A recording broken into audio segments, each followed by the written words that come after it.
오늘 여러분과 함께 같이 걷기라는 제목으로 말씀을 나누고자 합니다. 저는 경상도, 태생적으로 경상도 사람이라 그런지 이 같이 걷는 거가 잘 안 되는 사람입니다.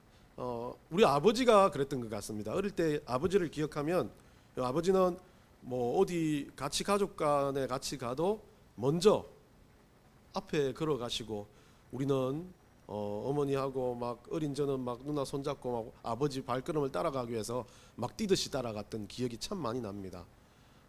그렇게 우리 아버지가 경상도 남자고 성격도 급하고 먼저 막 자기 혼자 늘 걷는 거라고 생각했고 성격 급한 우리 아버지가 참 그때는 원망스럽기도 했습니다. 근데 어느 날 우리 친척 중에 한 분이 이제 같이 식사를 하는 자리에서 우리 아버지는 참 양반이라는 생각이 들었던 적이 있습니다.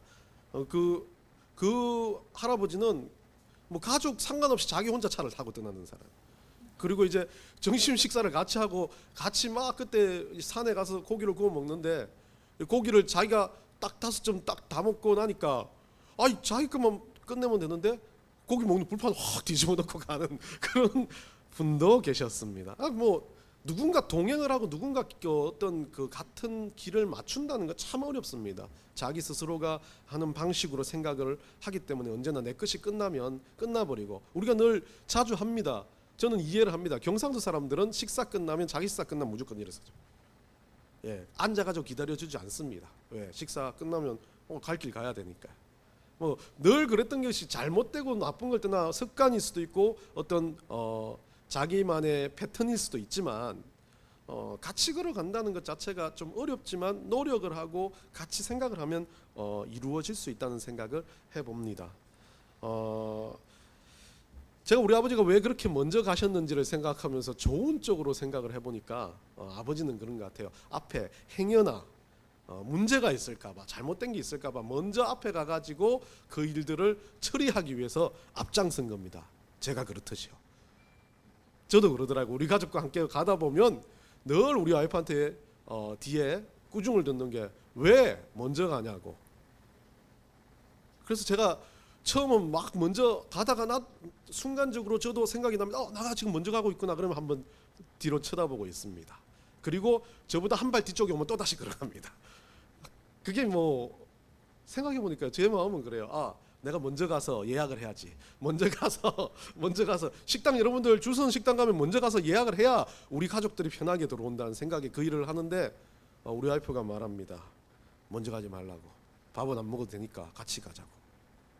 같이 가는 건 내 생각으로 먼저 가서 그 일들을 내 생각으로 처리하는 것이 아니라 상대방이 원하는 걸 해주는 것. 그것을 같이 걷는 거라고 할 수 있고 동행한다고 할 수 있습니다. 우리가 살아가는 인생을 보면 너무 복잡하고 다단하니까 너무 힘드니까 우리는 같이 가기보다는 막 자발적으로 뭔가를 배려하는 것도 내가 뭔가 막 해놓으면 그 사람이 와서 그것 자체를 즐기는 게 동행이라고 생각하는데 우리가 좀 그 생각을 다 접어버리고 나 상대방의 마음에 맞출 수 있는 게 우리가 동행하는 거고 같이 걷는 것이라는 것을 좀 깨달아 봤으면 좋겠습니다. 우리가 살아가는 인생은 그렇게 화려하지만도 않고 그렇게 편안하지만도 않습니다. 그러다 보니까 우리가 살아가는 인생 가운데 짧고 어쩌면 복잡한 인생 가운데 우리 혼자 사는 인생이 아니란 걸 우리가 알았으면 좋겠다는 생각이 듭니다. 말씀 하나 읽겠습니다. 야고보서 4장 14절 한번 보겠습니다. 우리 다 같이 읽습니다. 시작. 내일 일을 너희가 알지 못하는도다. 너희 생명이 무엇이냐? 너희는 잠깐 보이다가 없어지는 안개니라. 시편에서는 이걸 다른 말로 이렇게 고백합니다. 103편 15절 읽습니다. 인생은 그날이 풀과 같으며 그 영화가 들의 꽃과 같도다. 우리가 살아가는 인생은요, 시편 기자도 야고보라는 그 제자도 그냥 잠깐 있을 인생이며 우리가 살아가는 이 세상의 모든 것들이 어찌 보면 우리는 아웅다웅 내 의지대로 내가 이렇게 하면 되겠지라고 생각하는 그 삶의 모습에서 우리는 그냥 잠깐 피었다가 없어지는 꽃, 안개와 같고 쏘아놓은 화살과 같은 인생을 살아간다라고들 말합니다. 그렇다면 우리는 어떻습니까?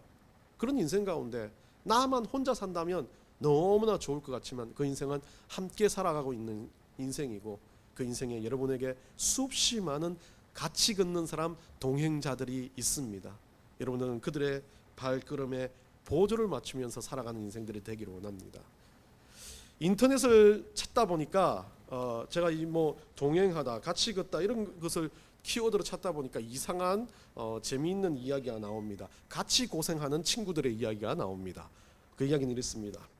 라면과 참기름이 싸웠습니다. 얼마 후 라면이 경찰서에 잡혀갔습니다. 왜 잡혀갔을까요? 예, 참기름이 고소해서. 예. 이었고 참기름도 잡혀갔습니다. 왜 끌려갔을까요? 예, 이건 모릅니까? 라면이 다 불어서. 구경하는 김밥도 잡혀갔습니다. 왜 그럴까요? 말려들어서. 이 소식을 들은 아이스크림이 경찰서로 면회를 가다가 교통사고를 당했습니다. 왜 그럴까요? 에? 차가 와서 야제. 이 소식을 듣고 친구인 스프가 졸도했습니다. 왜 그럴까요? 스프가 졸도했습니다. 이 소식을 들은 친구 스프가 졸도했습니다. 왜 그럴까요? 국물이 쫄아서. 등달아 그 옆에서 막 이 친구들 아니라고 막 고백해주던 계란도 잡혀갔습니다. 왜 그럴까요? 아니라는 후라이를 쳐서. 그리고 그 근처에서 또 이 계란 옆에서 꽈배기가 가지 말라고 막 그렇게 해서 꽈배기도 걸려들어서 같이 갔습니다. 왜 그럴까요? 예, 이 전반적으로 꼬여가지고. 그리고 이제 아무 상관없는 옆에 있는 식초도 이 모든 일에 말려들어서 일을 망치고 말았습니다. 왜 그럴까요? 여러분 잘 압니다. 초쳐서 그렇습니다. 이 모든 일을 다 지나고 나니까 소금이 나타났습니다. 그 소금이 이 모든 일의 책임자라고, 소금이 잘못했다라고 막 이야기를 하면서 막 경찰서에서 봐달라 그럽니다. 그러면서 소금이 말합니다. 제가 짠 거라서 그렇습니다. 참 우스운 이야기인데요.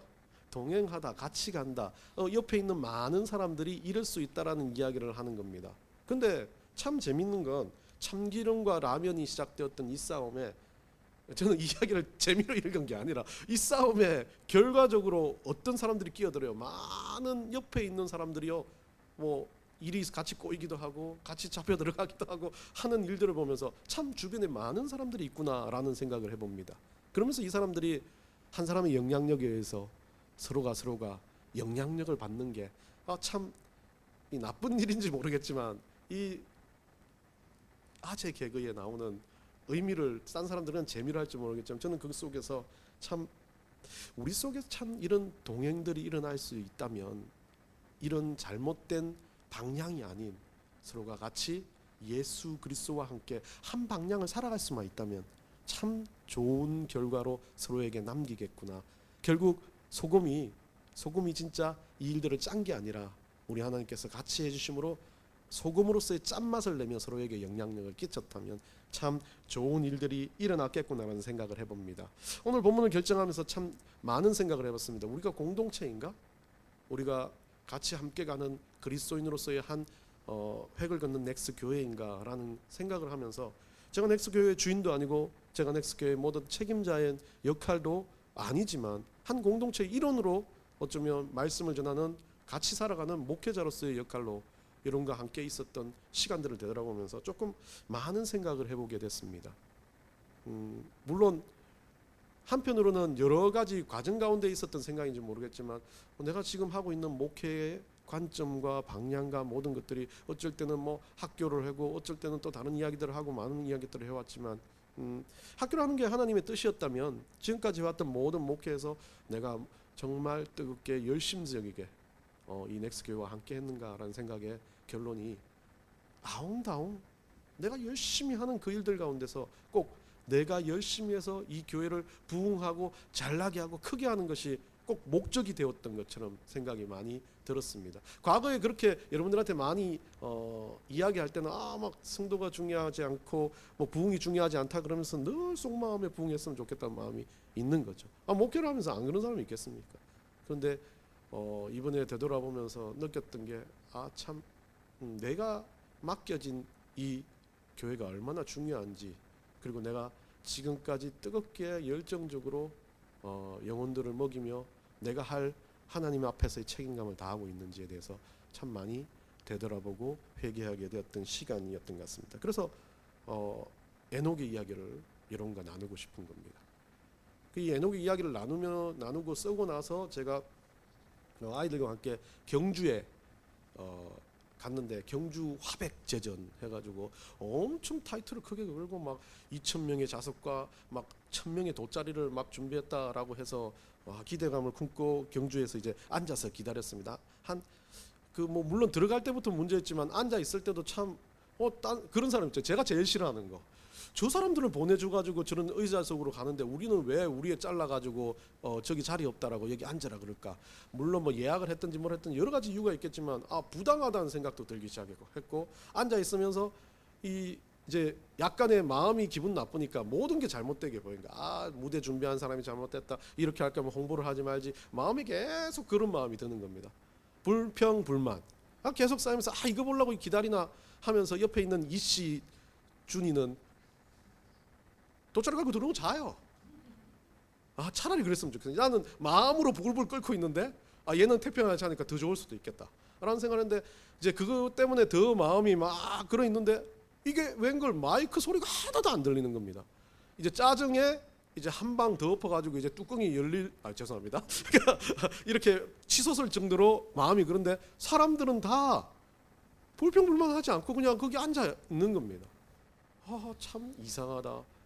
좀 잘못 준비한 것에 대해서 이야기도 하고 해야 되는 거 아닌가라는 생각을 막 하고 있는데 갑자기 그냥 이상한 지루한 일들을 쭉 끝내다가 갑자기 폭죽이 확 올라오는 거예요. 두 발.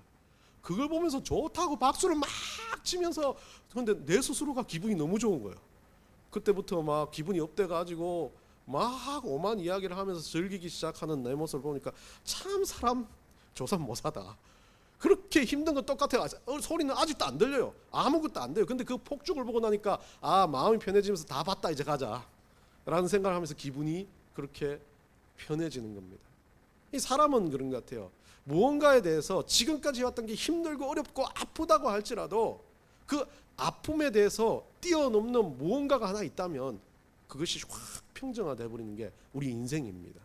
인생을 살아가면서요, 아무리 막 속에 가두고 막 힘들어했던 것도 우리가 하나님의 은혜라는 것을 딱 직면하기 시작하는 순간 그냥 눈 녹듯이 녹아버린다는 그것들을 한번 깨닫게 됐던 시간입니다. 오늘 에녹의 이야기를 통해서 우리가 하나님과 동행한다면 우리가 에녹의 가장 중요한 것이 지금까지가 아니에요. 지금부터라는 그 가치 긋는 동행에 대한 이야기를 여러분과 한번 나눠보고자 합니다. 자, 에녹이라는 이 사람은 여러분들 잘 알겠지만 성경에서 가장 오래 살았던 머두셀라를 낳았던 아버지입니다. 성경에서는 딱 유일하게 구약의 족보의 기록, 오늘 한번 말씀 다시 한번 올려주세요. 그 창세기 5장 위에 창세기 5장 창세기 5절 말고 창세기 5장입니다. 여기 보면 여러분들 적혀 있는 것처럼 이 에녹은 죽지 않았어요. 이 땅에서 죽지 않고 하나님과 동행해가지고 24절에 뭐라 그럽니까? 그를 하나님이 데려가신 한 명입니다. 성경 여러분이 잘 아는 성경의 인물 중에 딱 두 명이 예수님은 인물이 아니죠. 딱 두 명이 하나님께서 데려가셨는데 이 에녹과 그다음 여러분들 잘 아시는 엘리야입니다. 열왕기 하에 2장에 보면 엘리야는 뭐라고 되어 있습니까? 엘리야가 그의 제자 엘리사와 더불어 길을 걸어가고 있었는데 호련히 하늘로부터 불수레와 병거가 내려와가지고 불말들이 내려와가지고 두 사람 사이를 떼어놓고 엘리야는 회리바람을 타고 하늘로 올라갔다라고 기록되어 있습니다. 이 두 명인데 그 중에 한 명인 이 에녹이라는 이 사람이 하나님과의 어떤 관계에서 엘리야는 여러분들 엄청나게 대단한 기록들이 나와 있고 막 이적과 역사들이 있는 어찌 보면 선지자의 역할들이 상당히 잘 기록되어 있지만 에녹은 이 기록밖에 없습니다. 딱 4절의 기록 안에 있는 에녹. 그리고 보셨듯이 히브리서에서 다시 11장에서 다시 이제 믿음의 조상들을 언급하면서 아브라함부터 시작해서 나오는 히브리서 기자가 봤을 때 이 사람이 진짜 믿음의 그 에녹이 믿음으로 하나님을 기쁘시게 한 존재라는 그 에녹을 이야기하면서 5절 같은 게 에녹이 거론되지만 6절은 에녹이라기보다는 히브리서 11장에서 반복되는 구절이라고 보시면 될 것 같습니다. 그래서 이 첫 번째로 보면 이 에녹이 하나님과 동행하는 것, 하나님과 같이 걸었던 방법, 그리고 같이 걸었던 그 이유가 되었던 것이 첫 번째는요, 믿음이 있기 때문이라는 거죠. 믿음이 없으면 하나님과 같이 갈 수가 없는 겁니다. 에녹은요, 이 하나님과 동행했고 데려가셨다라는 이 두 가지 키워드를 가진 사람인데, 에녹이 동행했던 이유는 믿음이 있기 때문에 그랬습니다. 이 믿음으로라는 단어가요, 히브리서 11절에도 에녹은 믿음으로라고 이야기하지 않습니까?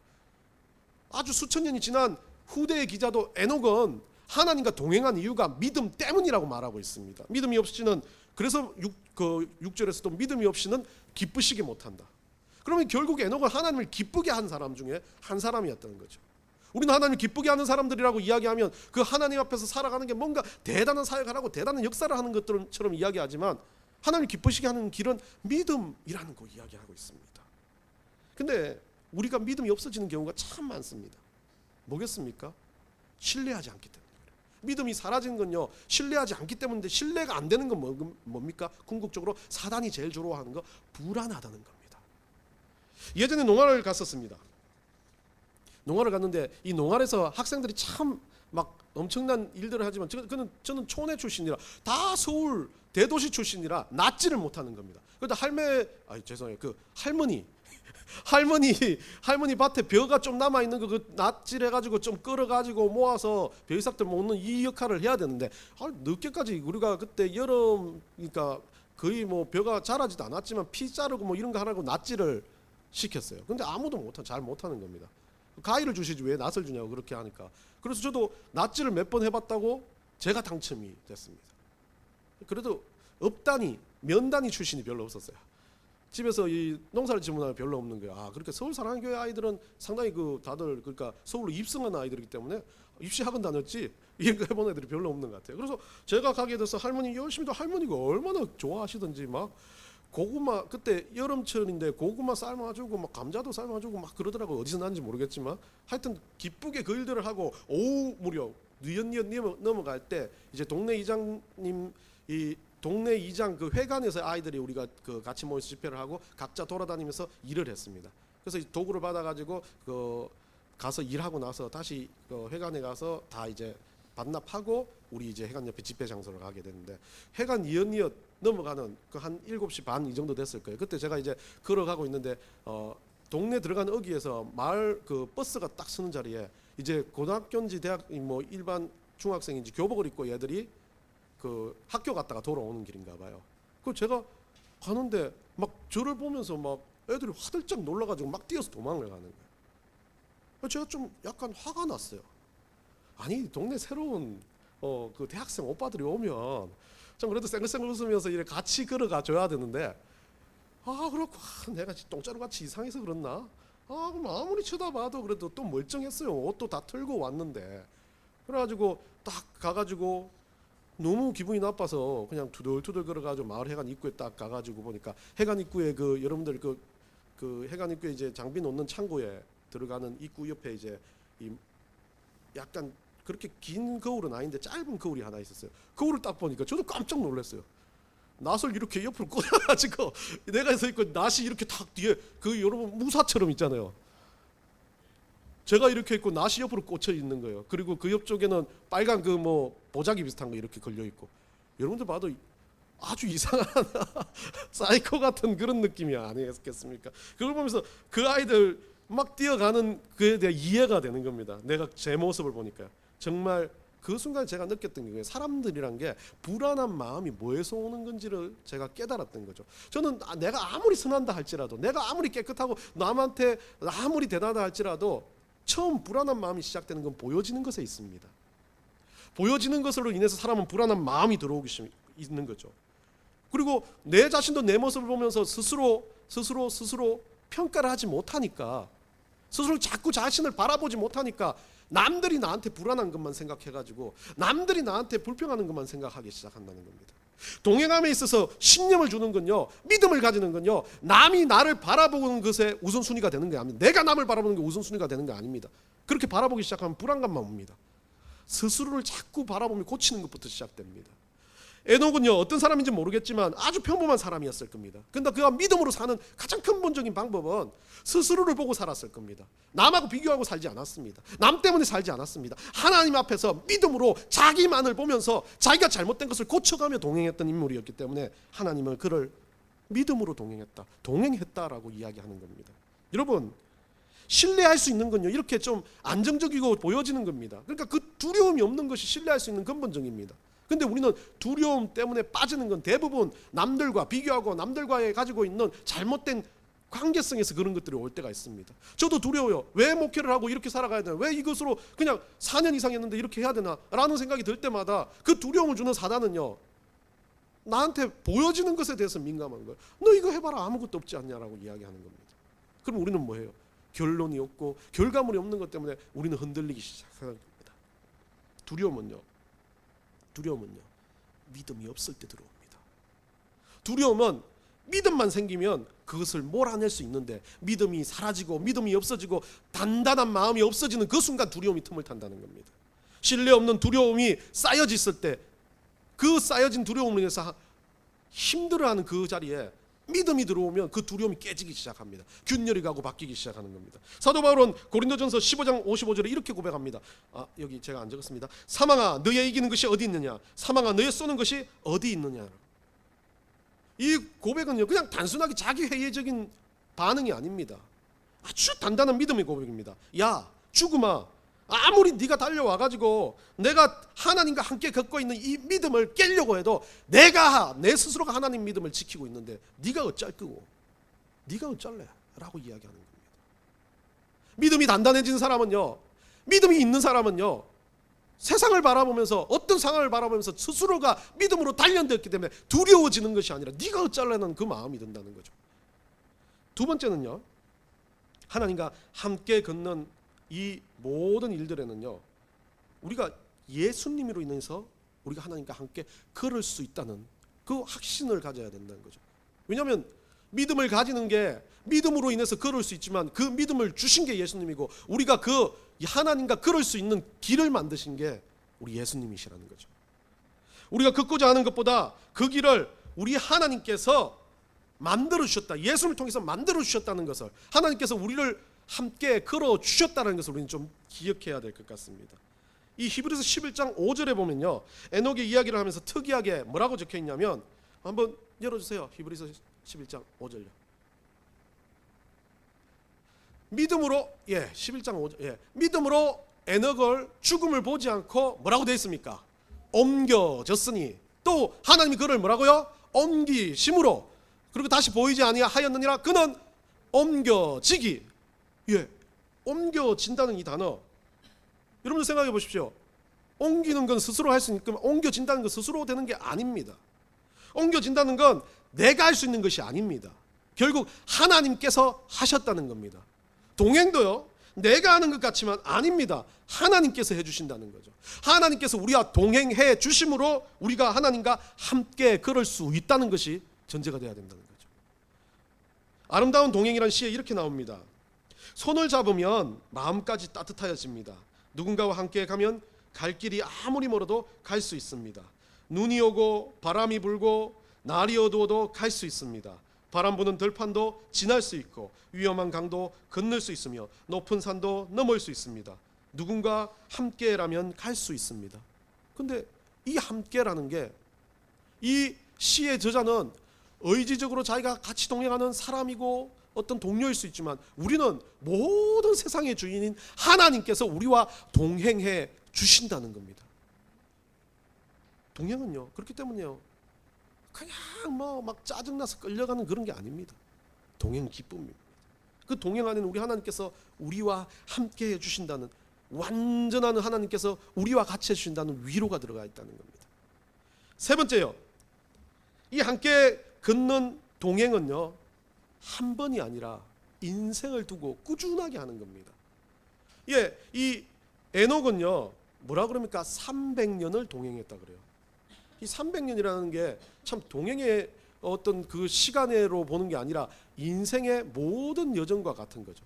근데 앞에 65년, 그건 뭐 뒤쪽에 이야기를 할 거지만 65년 빼고 300년부터 동행을 해서 동행하기 시작한 순간부터 죽을 때까지, 뭐 여기는 죽지 않았지만 하늘로 옮겨지는 그 과정까지 동행했다라는 겁니다. 히브리 단어로 이 동행이라는 단어는요, 원래 의미가 산책하다라는 뜻입니다. 하나님과 거닐었다는 뜻입니다. 에녹은 그렇게 대단한 인생은 아닌 것 같습니다. 이 사람이 기적을 베풀고 역사가 일어났다면 기록되었을 겁니다. 모세와 같고 아브라함과 같고 뭐 엘리야와 같다면 이 사람은 충분히 기록되었을 사람입니다. 근데 그 인생을 두고 300년간 하나님과 동행했는데 기록될 게 그렇게 없다는 거죠. 그러면 두 가지 의미입니다. 아주 그냥 평범했거나 아니면 한 가지는 그냥 하나님과 함께 살았던 아주 그 평범한 인생이 아니라 하나님과 살았기 때문에 무언가 막 크고 작은 일들 자체도 이 인생에는 그냥 단순한 하나님과의 역사의 끝이라는 거죠. 기록할 이유가 없이 동행이라는 것 자체만으로도 이 사람의 모든 것을 알려줄 수 있기 때문에 그렇게 했다는 거죠. 평범한 사람처럼 이 인생을 300년이나 하나님을 동행하면서 그 동행 가운데 막 세상을 바꾸고 여러분이 말한 것처럼 막 저런 게 막 전도 지역에 가서 저 영혼들을 막 수천 명을 변화시켰다는 말이 없습니다. 하나님 역사대로 이 노아처럼 막 방주를 짓고 그 은혜의 일들을 했다고 말하지 않습니다. 그냥 동행했답니다. 이러면 하나님과 함께 거닐다, 하나님과 함께 산책하는 건요, 그냥 한순간으로 대단한 일들을 한 게 아니라 솔로몬처럼 그렇게 막 지혜를 받고 대단한 일들을 하다가 하나님부터 떠나간 게 아니라 죽을 때까지 하나님을 붙들고 매일 산책하듯이 내 일상에서 큐티하고 말씀드리고 예배드리고 내 삶을 하나님께 드려지는 것, 그것 자체를 동행이고 그것 자체를 같이 걷는다라고 말하는 겁니다. 동행이란 하나님과 같이 걷는다. 매 순간 하나님을 의식하고 매 순간 날마다 하나님과 대화하며 매 순간 내 인생의 주인을 하나님을 모시고 살아가는 것. 기적이 아니라도 좋아요.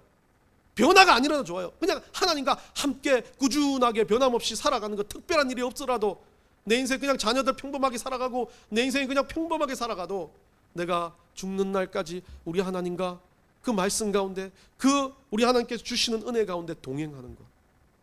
그게 바로 동행이라는 거죠. 한순간 번갯불처럼 믿는 게 아니라 꾸준하게 주님과 같이 걸어가는 겁니다. 가장 중요한 네 번째입니다. 하나님과 걷는 순간, 이 모든 순간에 하나님의 손에 붙들리는 인생이 되는 것. 걷는 순간으로부터 시작된다는 거죠. 자, 오늘 이 지금 에녹 이야기를 잘 보면요, 65세에 뭐라고 되어 있습니까? 머두셀라를 낳았대요. 이 머두셀라가 몇 살 살았습니까? 여러분들 잘 알잖아요. 성경에서 가장 오래 살았던 969세를 살았던 이 머두셀라가 가장 오래 살았던 사람이죠. 이 사람이 어디까지 살았냐면 여러분들 잘 아시죠? 이 뒤에 노아가 나오는데 노아가 이 방주를 짓고 끝자락에서 노아의 홍수가 일어나는 한 해 전까지 살았어요. 그러니까 엄청나게 뒤에 막 이 머두셀라는요 다 봤어요. 뒤에 자녀들 싹 다 보고 막 뒤에 있는 모든 일들을 다 본 사람이에요. 근데 막 성경 안에 머두셀라 인생을 쓰진 않지만 이 사람이 969세를 살았다는 이야기가 나오고 그 아버지는 하나님과 동행했다는 이야기가 나옵니다. 근데 동행했다는 내용이가 65세까지의 동행은 이야기하지 않습니다. 뭐라고 합니까? 65세 머두셀라 한번 돌려주세요. 앞쪽으로. 에녹은 65세 뭐라고요? 21절에 머두셀라를 낳았대요. 그 앞에 동행 이야기 안 나오지 않습니까? 그리고 머두셀라를 낳은 후 뭐 합니까? 낳은 후 300년을 하나님과 동행하며 자녀를 낳았다. 야, 그러면 앞 65세 하나님과 동행했다는 겁니까? 안 했다는 겁니까? 이 문장의 구절로서는 동행 안 했다는 겁니다. 머두셀라 낳기까지는 몰랐다는 겁니다. 머두셀라 낳기까지는 하나님과 그렇게 막 친밀하게 같이 걷고 그렇지 않은 사람이었어요. 하나님을 알 수는 있지만 하나님과 함께 막 예배를 드리고 예배를 지키고 말씀을 드리고 그 기도를 하고 큐티를 하면서 그렇게 살아가는 인생이 아니었답니다. 은혜 가운데 살아가는 인생이 아니었다는 거죠. 알 수는 있어요. 그렇지만 그가 동행하는 인생은 아니었어요. 같이 걷는 인생은 아니었습니다. 근데 그 후 300년을 같이 걸었다고 합니다. 이유가 뭐겠습니까? 여러분들 뭐 별거 없는 구절 같지만 상당히 중요한 이유가 나옵니다. 머두셀라라는 이름입니다. 이 머두셀라는 이름이 뭡니까? 원래 이름의 의미가 창을 던지는 자, 창 던지는 자의 의미를 가지고 있습니다. 이 창 던지는 의미는 이 고대 그 이스라엘 근처의 고대 근동의 군사적으로 가장 중요한 요소였습니다. 창 던지는 사람은 성에 그대로 남아 있습니다. 전쟁이 일어나면 성과 성이 전쟁을 하면 창 던지는 자는 성에 남아 있고 이 전쟁의 끝자락에 이 창 던지는 자, 성을 마지막으로 지키는 자가 죽으면 그 성이 함락되어졌고 환란이 시작된다는 의미를 가지고 있었습니다. 그러다 보니까 머두셀라는 이름은 뭡니까? 마지막 창 던지는 자였습니다. 모두셀라가 죽으면 뭐가 일어나요? 예, 환란이 일어난다는 거죠. 그 의미를 에녹이 이 아들의 이름을 두고 하나님의 그 역사를 보기 시작하는 순간 이는 바뀌었어요. 그리고 나서 300년 동안 자기 인생을 하나님 앞에서 동행하는 인생으로 바꿨답니다. 그런데요, 얼마나 대단한 충격을 받았겠습니까? 300년 후에 심판이 일어난다는 걸 안 사람인데, 환란이 일어날 걸 안 사람인데, 그 인생에 하나님께서 그 300년이 일어날 그 모든 일들을 이는 계속해서 그 일들을 계속해서 하나님과 동행하는 인생으로 살아들었다는 거죠. 우리 인생은요, 어찌 보면 어제까지 지난주까지의 인생으로 우리는 만족하는 인생이 되어서는 안 됩니다. 하나님과 같이 걷는 건요, 과거에 걸었던 거 다 아무것도 아닙니다. 여러분들 간증하는 사람들 많이 나와서 이야기합니다. 내가 과거에 어땠는데, 내가 어땠는데. 아니요, 그거 아무 소용없어요. 과거 소용없어요. 모두셀라처럼 오늘부터 다시 시작되는 이 시점에서 하나님과의 관계가 중요한 겁니다. 어제 내가 살인자였다 할지라도 오늘 내가 하나님과 동행하는 인생이 된다면 이건 바뀐 인생입니다. 그런데요, 과거는 그렇게 좋아도 오늘 내가 하나님과 말씀으로 동행하지 못하고 예배로 동행하지 못한다면 난 죽은 인생과 똑같은 거죠. 모두셀라의 인생, 그 에녹의 인생을 통해서 우리 하나님은요, 바뀐 인생이 아니라 하나님 앞에서 이제 바뀌어지는 인생에 대해서 이야기하고 있습니다. 하나님께서 동행의 시작이 언제쯤이냐고 우리에게 알려줍니다. 늦지 않았다. 지금 이 순간, 내가 내일 세상을 끝내는 날이 있더라도 오늘 주님과 동행할 수만 있다면, 오늘 주님과 동행할 수 있는 믿음을 가진다면, 오늘 주님과 동행하겠다는 정말 의지적인 마음으로 예수 그리스도 안에서 동행해 주시는 우리 하나님을 느끼기 시작한다면 그때부터 모든 과거는 끝나버린 거라는 거죠. 그게 동행의 시작이라는 겁니다. 우리 인생은 어떻습니까? 그냥 뭔가 보여져야, 뭔가 대단한 것이 있어야 주님과 동행하기 위해서 뭔가 조금 몸을 움직이십니까? 그런데 우리 에녹의 인생은요, 동행한 그 순간, 하나님과 하겠다는 그 순간, 의지적으로 고백한 그 순간부터 놓치지 않고 이 일들을 꾸역꾸역 해갔던 겁니다. 그래서 다시 우리 넥스 교회를 생각합니다. 어떤 환경, 어떤 모습이 아니더라도, 어떤 모습으로 이 넥스 교회를 제가 섬기는 게 아니더라도 하나님께서 내가 너와 동행해 준다면, 지금 이 순간이 모든 동행의 시작이라면 하나님께서 나를 부르시는 그날까지 구역구역 이 넥스 교회와 동행하는 것이 내가 맞다는 것을 다시 한번 깨닫게 된 겁니다. 에녹은요, 세상에 대해 죽었습니다. 그래서 하나님으로 살기를 원했던 인생입니다. 65세의 인생을 계기로 하나님 앞으로 돌아섰습니다. 에녹은 죄에 대해 죽었습니다. 자기가 살아왔던 그 과거의 죄에 대해서 하나님 앞에 죽고 다시 회개함으로 이제 300년의 인생을 하나님과 동행하기 시작한 겁니다. 에녹은 이 세상의 모든 가지고 있는 욕망으로부터 죽은 겁니다. 안 가져도 된다. 내가 하나님과 동행할 수만 있다면. 65년 인생에는 자식 낳고 그 자식들로 인해서 뭔가를 막 펼치려고 노력했던 그 인생이라면 이제 300년은요, 자식을 낳을 때 방향이 바뀌었어요. 그 자녀들의 세상 가운데서 정말 다가올 그 환란을 잘 이기고 대비할 수 있는 인생이 되게끔 자기 스스로가 하나님 앞에서 동행하는 인생으로, 믿음을 가진 인생으로, 영성을 가진 인생으로 자녀들에게 하나님과 동행하는 모습을 보여주었던 인생입니다. 여러분들 어떻게 사시겠습니까? 우리 주님과 함께 뚜벅뚜벅 내일 월요일부터, 아니요, 지금 예배가 끝난 순간부터 주님과 함께 같이 걸어가는 여러분들이 되시기를 간절히 축원합니다.